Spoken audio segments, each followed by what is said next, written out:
அன்பு உள்ளங்களே, அனைவருக்கும் வணக்கம். நம்ம என்ன செஞ்சிருக்கோம், இந்த தீவானூர் பிள்ளையாரை பற்றி பார்த்துக்கிட்டு இருக்கோம். இந்த தீவானூர் பிள்ளையார் இப்போ பிள்ளையார் கோயிலில் பூஜை நடக்குது. வெங்கடாசல கவுண்டர் பூஜை ஆரம்பிச்சிருக்காரு. அதே நேரத்தில் மளிகை முருகப்ப செட்டியார் உளுந்தூர்பேட்டைக்கு போகிறதுக்காக திருக்கோயிலூர் உளுந்தூர்பேட்டை சந்தைக்கு போகிறதுக்காக ரெடியாக உட்காந்துருக்காரு. அங்கே மாட்டெல்லாம் பொதியெல்லாம் கழட்டி வச்சுட்டு மாடுகளை ரெஸ்ட் எடுக்க விட்டுட்டு சமையல் பண்ணி சாப்பிட்டுட்டு இருந்தாங்க. இந்த செட்டியார் கோயில் வாசலில் உட்கார்ந்தார். உட்கார்ந்த உடனே இந்த வெங்கடாசல கவுண்டருக்கு தெரியும் மிளகு மூட்டை தான் போகுதுன்னு. முதலையே விசாரிச்சாரு, மிளகு மூட்டைன்னு சொன்னாங்க. அதனால அவர்கிட்ட செட்டியாரே கொஞ்சம் நெய்வேத்தியத்துக்கு மிளகு கொடுங்கன்னு கேட்டார். யாரு? ஏகாம்பர கவுண்டர் இந்த மளிகை முருகப்ப செட்டியார்கிட்ட கேட்குறாரு. அவர் என்ன சொன்னார்னா, ஓய் நீர் யாருக்கானோ நைவேத்தியம் கீவேத்தியம் சொல்லிக்கிட்டு இங்கு மிளகும் இல்லை கிழகும் இல்லை, இந்த மூட்டையில் இருப்பவை அத்தனையும் உளுந்து போய் வேலையை பாரு என்றார். கவுண்டரும் சரி நம்ம தெரியாம மிளகு நினைச்சுட்டு இருக்கோம், உளுந்துதான் இருக்குன்னு போயிட்டார். சரின்னு சொல்லி மிளகு இல்லாட்டாலும் பரவாயில்லைன்னு சொல்லி பொங்கல் செஞ்சு வெள்ளை பொங்கலாக செஞ்சு எல்லாருக்கும் கொடுத்தார். அங்கே இருக்கவங்களுக்கெல்லாம் சாப்பிட்டுட்டு பூஜை முடிச்சு அவர் போயிட்டார். அவர் சந்தைக்கு கொண்டு போயிட்டாரு. அந்த மிளகு மூட்டையெல்லாம் மாட்டை கழட்டி அப்படியே எல்லாருமா சேர்ந்து போயிட்டாங்க. போனா சந்தையில் இந்த சரக்குக்கு விலை பேசிட்டாங்க. அச்சாரமும் வாங்கிட்டாங்க. சரக்கை எடுக்கும்போது அந்த மூட்டைகளை கழட்டி எங்கேயா பார்ப்போம் மாத்தோம், சாக்கு மாற்றி தாரேன் அப்படின்னு சாக்கு அவுத்தாரு. அவுத்து பார்த்தா உள்ள இருந்ததெல்லாம் உளுந்தா இருந்துச்சு. என்ன மிளகுதுக்குன்னு அச்சாரம் வாங்கிட்டு உளுந்து கொண்டு இருக்கிறீரே அப்படின்னு வாங்கின அச்சாரம் கொடுத்தவன் சண்டைக்கு வரேன்.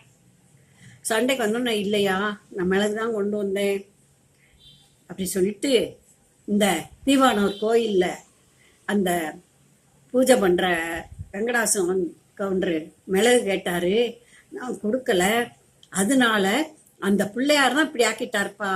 அந்த நெல் குத்தி பிள்ளையார், நெல்லு குத்தி சாமி தான் இப்படி பண்ணிருச்சு சொல்லி, இது என்ன அநியாயம், இப்படியும் ஒரு கடவுள் உண்டா, என்னை அநியாயமா நஷ்டப்படுத்திட்டாரே அப்படின்னு புலம்புனார். அப்படி புலம்பி அப்படியே உட்கார்ந்துட்டாரு. நஷ்டமா போச்சே, இதை வாங்க மாட்டாங்களே, ரூபா வாங்கிட்டோமே, என்ன செய்யறதுன்னு. அப்போ ஒரு சத்தம் கேட்டுச்சு. எப்படி அசரின்னு சொல்லுவாங்க இல்லையா, அது மாதிரி, நீ என் சன்னிதானத்தில்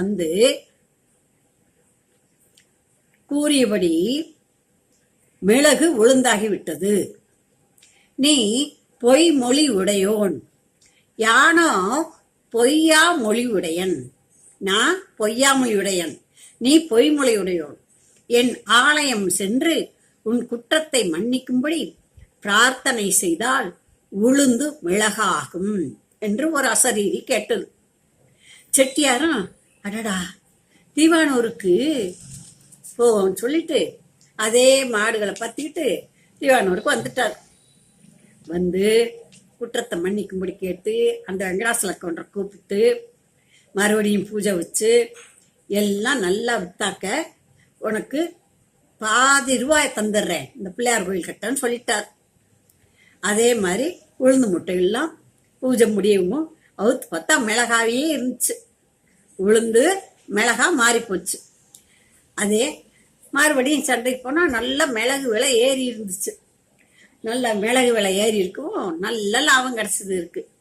லாபம் கிடைக்கவே அதை கொண்டு அந்த மளிகை முருகப்ப செட்டியார் என்ன செஞ்சாரு, இந்த கோயிலுக்கு கோயில் கட்டி பொய்யாமொழி விநாயகர் என்ற பெயரமிட்டு ஒரு பதியமும் பாடினார்.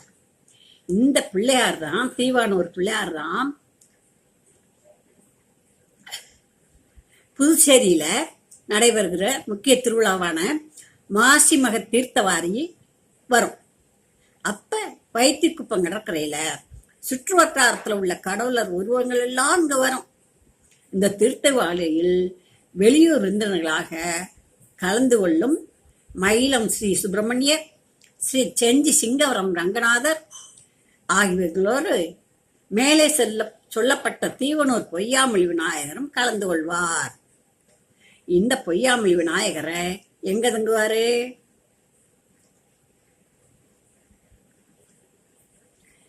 பொம்மபுரம் ஆதி இடத்துல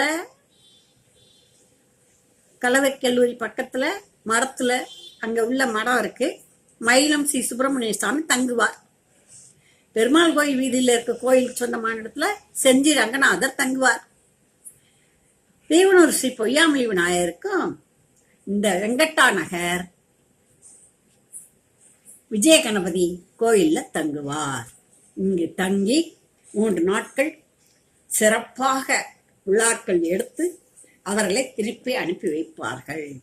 இந்த கதையைத்தான் தீவானூர் பொய்யாமொழி விநாயகர், நெல்லுக்குத்தி சாமிகள் என்று இவரைத்தான் பாராட்டப்படுகிறது.